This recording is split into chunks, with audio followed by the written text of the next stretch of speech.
Welcome to the Mischief. I'm Valen, and this is Occultism. Today I'll be teaching you all about how to control your demon minions, plus how you can infuse some of them into your own items to empower them for greater effects, and most importantly, how you can progress further in the mod and open up some new rituals. Alright, let's start off in an ancient forest. What better place to demonstrate deforestation options? So, if you recall in the previous episode, if you have not watched already, there is a playlist for Occultism and you can check it out. It shows how you can get to this point and summon your own little demons. Now I'm using the Eziveus circle, which is shown here. It's just a simple ritual, but with it we can summon a Foliot lumberjack, which is a very dumb, for lack of a better term, spirit who can automatically chop down and most of the time pick stuff up for you. Now remember, these Foliots are not the brightest of characters, but they are still going to be very helpful nonetheless. You will need an oak sapling, birch, and spruce saplings, plus any metal axe. This includes gold and I think diamond even works, but you can also use iron, and an unstable otherworld sapling, which of course you'll have to throw some Demon's Dream fruit into Spirit Fire in order to obtain that. Once you have all these, you'll need to put down, of course, your Book of Binding, which I'm going to grab one of these. You're going to need two of them this time, because we're going to want to control this guy and not just have him go absolutely crazy. So how do we do that? As before, you take your either Akashic Tome with Dictionary of Spirits in it, or your Dictionary of Spirits, combine it here, and you can get your Bound Foliot. And you can do that with a second one. And what does this accomplish? Well, you now have two different ones. We've got one leg, and we've got one here, leg. It just so happens that I think that they're the same one. But if you combine one of them with an axe, you get a Book of Calling for a Foliot lumberjack. And it says it's for a different Foliot, but you can reassign this to different Foliot demons. So let's summon this guy up, and then as soon as he appears, I'm going to try and nab him. While this ritual is happening, you can set your book up. Just by right-clicking your Book of Calling for Foliot Lumberjacks, you get this option to set deposit. You can change this mode by just clicking on it, and it'll go to set base location or deposit. We're going to start with set deposit. Don't hit X. That just kind of deletes it. Then you sneak, right-click, and that basically sets the deposit point of where you want it to go. Now this is just the under storage mod that I have. It's hooked up to another area so that the items go in and out from a remote location. Now just right clicking somewhere on the ground right now, I can then change this to set base location. The work area is going to be a 16 by 16, 32 by 32, or a whopping 64 by 64. Keep in mind, the bigger area it is, the more problems you may run into trying to keep track of where your little demon has run off to. Maybe dead, maybe alive and hiding, who knows? Oh, and there we go. Come here, come here. I got you. He was already cutting his way into all sorts of problems. And you can see that I already had a Book of Calling appear from that, but I just wanted to show you that you could actually create one. As soon as he popped up, I got a Book of Calling for that, and that was very convenient, which I think it was for that same exact guy. But I sneak-clicked on him. It changed who this book belongs to, meaning you can use it on a different lumberjack Foliot. And then you can put them into your, into the book for safe storage. They do not degrade like they do normally if they're in the world, so that's definitely a big benefit. But as I was saying before, when you click here, you see it'll just automatically spawn them. This is basically just picking up a mob in world and placing it back down again, just right-clicking. You cannot do your adjustments of what this mob is doing while in here, so you actually have to let them loose. It's kind of scary. In this case, I'm going to put him down here. You can't go anywhere. Haha. So I'm going to create a base location, but I'm going to keep it shorter range, 16 by 16. And I'm going to sneak click there. Set base for leg. Yes, to the under chest. So you see it now gives you the verification. It helps if you actually have one of these guys in world. It's just showing you how you could use these books in the future. Now, with this in mind, I don't think I really need to do much else. The deposit is already set. Which actually, let's just make sure. I'm going to sneak right click on here. Yep, we'll now deposit into the under chest from this side up. So you can have him deposit into a chest, and you can have him actually have a center over here if you want, and mine out everywhere else. You don't have to have it the same place. Personally, I like to have it really close by. So let's grab leg here. And I'm going to fill this in because if you don't, he can get trapped sometimes. He might wander off around edges, into lava, who knows what. So you want to keep him somewhat close if at all possible. Then when I release him, he goes and starts doing the work. Yes, a lot of work. And you notice he just kind of ran away from it. It's because none of the blocks that fell actually landed on him at the time. So he's just going to keep on chopping until he runs into these. And then when he finally comes back to the chest, he'll start, picking it up one at a time as he goes out to try and chop other trees. Yep, see, he's got some logs with him now. You can see he's starting to fill some stuff, and he's running back and forth, picking up a little at a time. Now, he may end up leaving a bunch of stuff in the world. So this is another reason you want to keep an eye on him. These guys aren't that bright, but they are very helpful nonetheless. I mean, look already. He's got you all this wood for free. And he's just going to continue clearing the entire area of all this stuff. So this is the advantage of a Book of Calling, which, if you need to make a new one, I showed you how to do it, but otherwise it should spawn with your new little demon friend. All right, so while he's doing this, we're going to pop back to the main base and take advantage of all this stuff that he's been dropping in here. All right, and here we are back at base, and I currently have some of these guys here. These are not lumberjacks though. If you sneak right click on them with an empty hand, you can see this is a transporter. Now the transporters are very different in how they work. They're actually a lot smarter than the other Foliot types. They require a minecart, a chest, a dispenser, and a hopper, as well as your Book of Binding as before. And you should spawn one of these. Now I spawn these in with the default, with the special Occultism debug mode, so they do not currently have an essence decay %.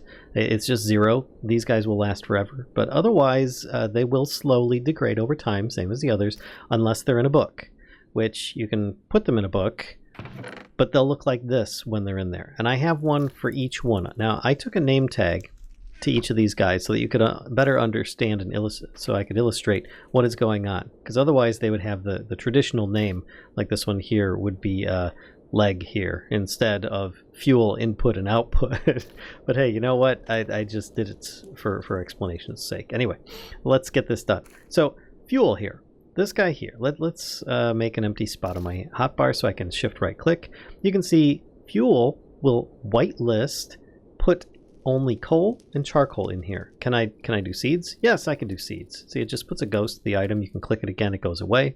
And you can even enter in tags and stuff like that down here if you so desire. Otherwise, you can see what he's currently holding on to in this location here.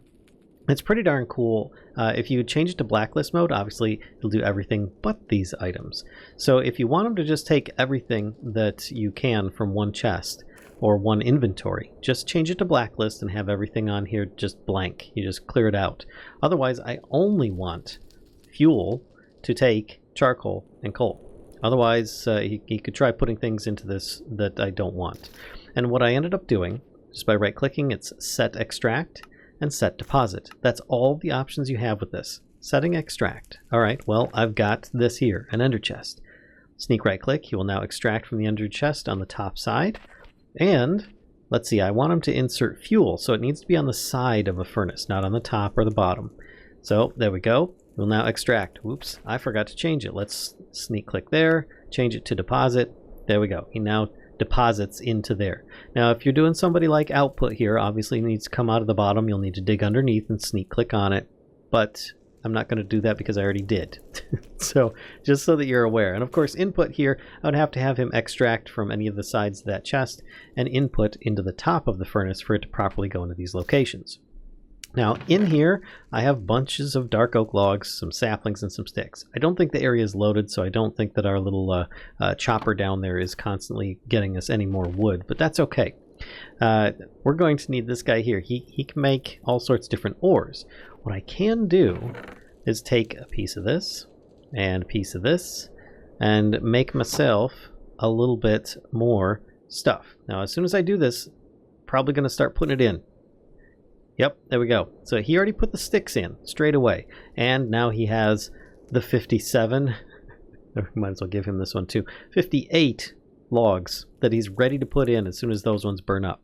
Now, ultimately, I could take some ores because this other one has some, let's take some gold here. This guy here has all these ores, gold, iron, copper, and silver set to go into this space. Or I could grab some of the dust that the crusher guy made in the previous episode. Put those in there too. And I can put this in here, like so. And you can see he's put one in already, which is the dust, which is burning with the sticks.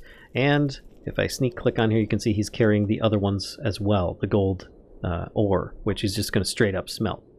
Now, once these are done, you'll start seeing that it's going to almost get there anytime soon here. Output here is going to grab from the bottom. He does not need to have access. He just needs to be able to get close to the block. Does not need to actually reach it physically with its little demon hand. It goes into the chest. There you go. There's another one just like that. So with a few of these guys here, and you've got a wood chopper one, and maybe even some other mods like this one here. I've got an ender storage going on. You can actually have this whole thing automated. You can even have like your crusher mob or crusher demon that I had over there making things from this as well. It's really nice. All right, so we've commanded some demons. We've expanded our knowledge of just about everything we can with the first pentacle, as it is, Aviar's circle, which, you know, pretty much does a few traders, transporter, lumberjack, and a crusher. It's great. But let's expand our horizons a bit more and get to the next level of chalk. If you have not gone into the nether, you might need to in order to get some of the ingredients for this, which specifically would be glowstone. Otherwise, you might be lucky enough in a mod pack to have other ways of obtaining it, or you find yourself one of those magical groves where some glowstone is currently at. You will need to have some gold dust, which means you'll have to have summoned a crusher demon, and then you can make some impure golden chalk, toss that in some of the purple spirit fire, and you get yourself some yellow rune chalk, or the gold chalk as it is. And then you can use it to make a few other rituals. Now there's a couple really that you want to focus on here, and that is Eziveus's Spectral Compulsion and Hedyrin's Lure. If that's a little bit much for you, just think Compulsion and Lure, because I don't think that there's anything else that uses those words. So Compulsion and Lure, we're going to use those. Specifically, we're going to go with Compulsion first. There's no real reason why we need to go with that one first, just I feel that that's somewhat appropriate. Now you will still need to make your same setup as before. You'll need to click on there. Let's actually grab that one, and you can click to visualize it in place and put it down in here. There we go. See, I completed it. It is exactly right. But you will have to have a couple spirit attuned crystals, which means at least 8 diamonds will need to be converted into the spiritual equivalent. Oh, a little bit expensive there, but you know, shouldn't be too bad at this point, because I mean, heck, you most likely have gone into the nether because those groves are hard to find.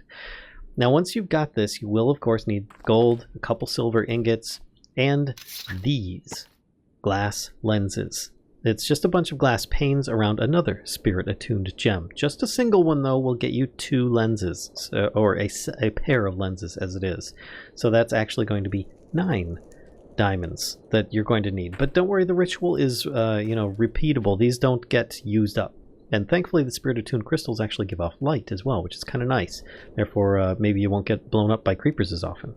And as before, with other ones, it's used pretty much with a Foliot. It's another low-level demon.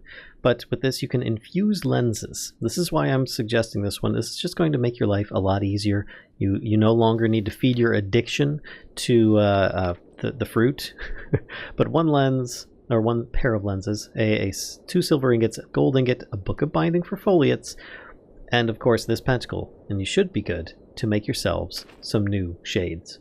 I'm not going to click. In this case, you're just going to have to trust me that you get otherworld goggles. These here you will need to actually combine with a bunch of stuff, because you need to infuse those lenses. Once they're infused, they pop off of this ritual. You then combine it with some leather and lens frames, which is just some silver ingots and some other stone, and you get yourself some otherworld goggles. So what good do these do? Well, remember over here when we were eating fruit before and it showed us the different types of stuff that we could see with those? Watch what happens. I'm going to keep this off on the left side of my screen here so you can see what happens when I put these on. And everything is now visible. You can see It's not quite as gray as before. It's just got like this pink tinge, and you can actually see we've got our otherworld wood, we've got our other stone, we've got the otherworld leaves, and oh, look at this, the Iesnium ore. We can actually see it now. What does that mean? It means we can actually harvest it, but only with special tools can it be harvested. So don't get too crazy with this. Just know that if you see it, it's there, and you should make sure that you've got the proper pick. An Iesnium pickaxe is a great one, but you're going to have to make a special one before you can get there. But as a side bonus, you don't have to wear this in that slot. You can actually wear it in a Curios slot if you have that mod installed, therefore not taking up your helmet slot, and you can keep a bit of an armor bonus. Now, you don't have to make those goggles straight away. It's just something that you will likely end up needing by the time you get to the next level of chalk. But for now, know that there is another very handy item. In fact, it's surprisingly substantial in how large it can hold things, and that is the surprisingly substantial satchel.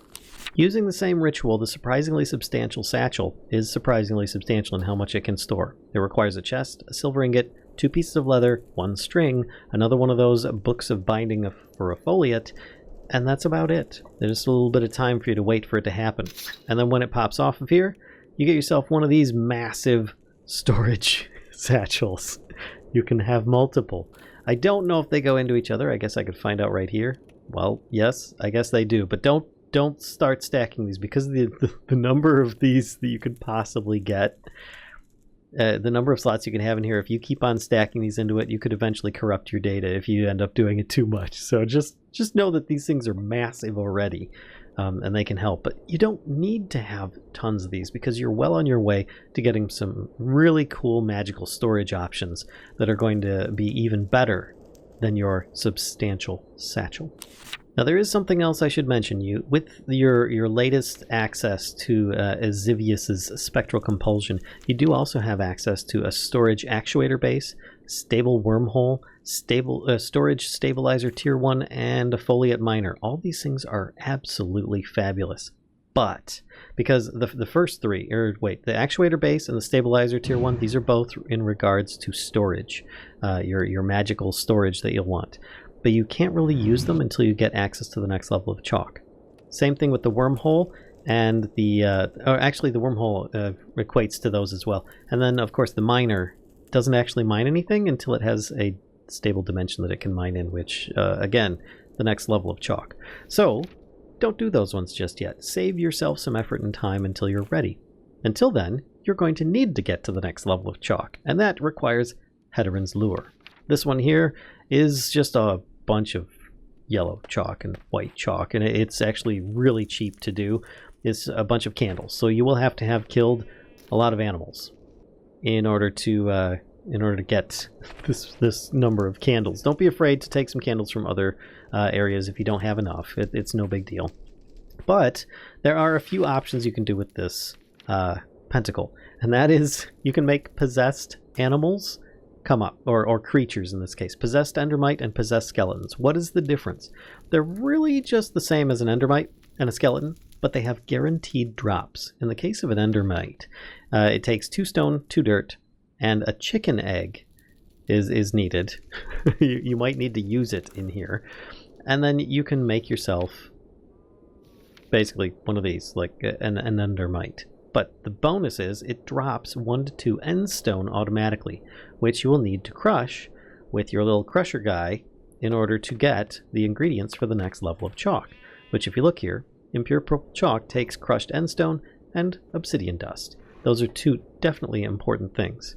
But it's not all you're going to need. Once you get that chalk, the next spells and incantations and rituals you're going to need are going to require skulls. So, this is why I'm showing you this next ritual, which is the Possessed Skeleton. This one here, it drops a skeleton skull when used. It just costs 4 bones and the sacrifice of a chicken. And of course a book of binding. And you're guaranteed to get yourself one of these skulls if you can kill it. Now, let me grab one of these books. Alright, I'm waiting. Nothing's happening. This is one of those situations where you notice there's no purple particles. It's black particles. It took the book, and it actually made like the little sound that something was activated. it's waiting. It's waiting for you. Because if you remember, a chicken needs to be sacrificed. So, I just happen to have some seeds in my inventory and a chicken spawn egg. Now, of course, you can just lure one up with some seeds, but I'm just going to make this a little bit simpler and do this. And the seeds are just to make sure the chicken doesn't wander off and run away. So just keep some in your offhand. And now you'll notice that we've got purple particles and everything's good to go. It's now taking these all of the bones slowly, one piece at a time.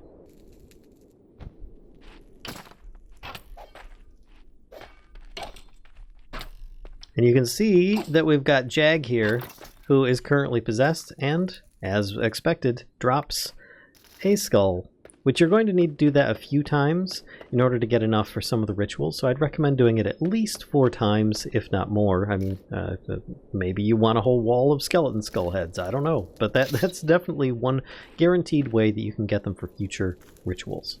Now the last 2 I will mention briefly, and that's the Parrot Familiar and the Wild Parrot. Those are basically just in case you're playing on different versions of, you know, Minecraft, whether it be peaceful or something like that, or if you have some kind of protections in place for pets or animals. So you can summon one type or the other. They're both the same. It's just how you interact with them regarding those game rules. So if you summon a Parrot Familiar, it does say here that it requires the Book of Binding for a Foliot. You do have to sacrifice a chicken, and you have to have a lot of ingredients. A feather, green dye, yellow dye, red dye, blue dye, and string. Keep in mind, this is a Foliot, and they're not smart. And your chance of actually spawning a parrot instead of something else is low. So you might have to repeat that several times. Why would you want a Parrot Familiar? Well, when you first summon it, it doesn't really do much. It's a normal parrot with a name tag assigned to it, more or less is what I'm interpreting it as. It's when you get to the higher rituals that you can make yourself a Drickwing Familiar from that parrot, and then get some benefits and bonuses on your person. Now, just for reference, I currently have these set up here for the Possessed Endermite as well. Let me put this down here. And of course, as before, black particles, you do have to use the egg in order to activate the ritual. Just be sure that you don't aim directly at the golden plate when you try and do this, because you might pop his back off again. Just aim nearby. And there we go. You can see purple particles and everything is working just fine. There we go. And we've got our own little guy here with a bunch of end stone. Great. I only needed 1, really. It did look like it had more, but I'm not too bothered by it. Jag, can you please crush this for me? I need this for ritual stuffs. Thank you. Oh, you're the best, Jag. Thank you very much. I'll take that. Now, of course, you would have to give some obsidian as well to Jag over there. Make yourself some impure purple chalk and get yourself to the next level of stuff, which, let me tell you, this really opens up occultism a lot once you get yourself the 3 first levels of chalk. The red chalk is only required for a couple recipes that you really don't need a lot of access to. So the next video is probably going to be covering a whole lot on storage. Oh my gosh, magic storage is really, really big. Oh, it's so good. So I hope you guys like this video. If so, be sure to give a like, comment, subscribe, and as always, be sure to stop by on Twitch. Be sure to hit that notification bell on either platform, and we'll see you guys next time.